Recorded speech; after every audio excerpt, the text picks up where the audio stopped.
She told me never to look for her before sunset, and every sunrise, she vanished like she was never real. My girlfriend only exists at night, and she's afraid of the dawn.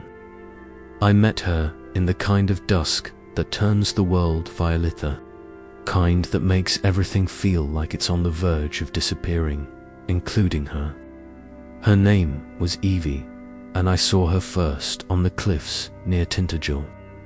Barefoot on the edge, her dark red coat whipping around her like seaweed in a storm. She looked back at me with eyes that didn't just ask to be saved, they warned me not to try.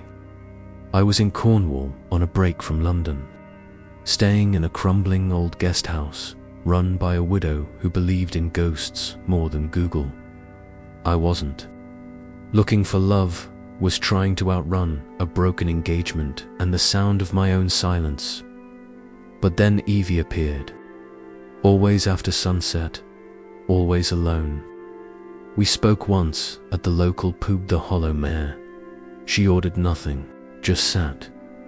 When I tried to find her the next day, no one knew her. The landlady said she'd never seen her before, but at night, Evie returned, always waiting in the same seat by the fire. We spoke in low tones, as if daylight might overhear us. I asked her why she only came at night. She smiled with a sadness that sat heavy on her face. "Because the day forgets me," she said, "and I'm not ready to be forgotten."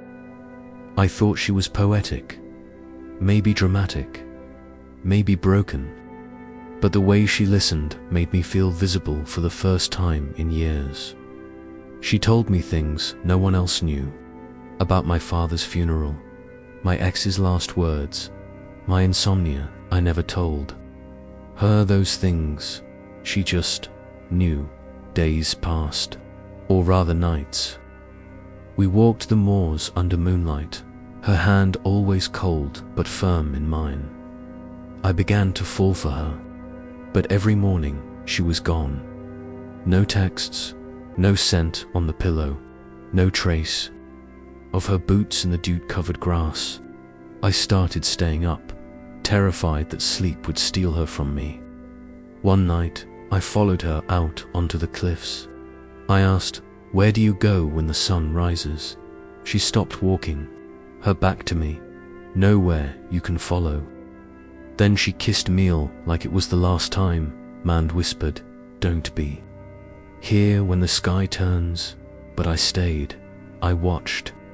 And at 5:14 a.m., when the first light hit her face, she dissolved not into smoke, not into air but into absence, like someone erasing a drawing stroke by stroke.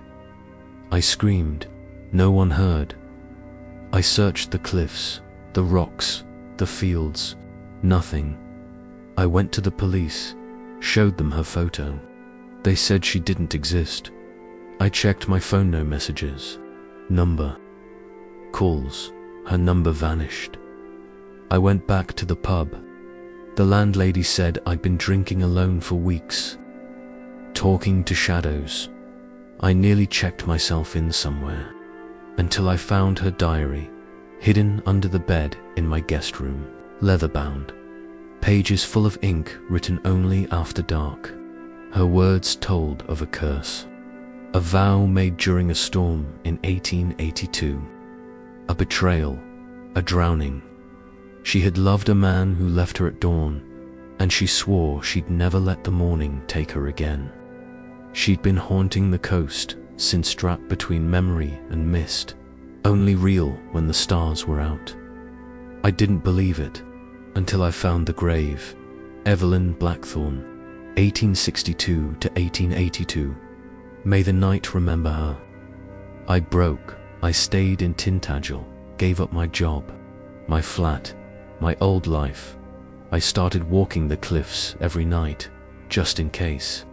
And sometimes I still see her, just out of reach. A shadow in a red coat, never speaking, never staying, but always watching.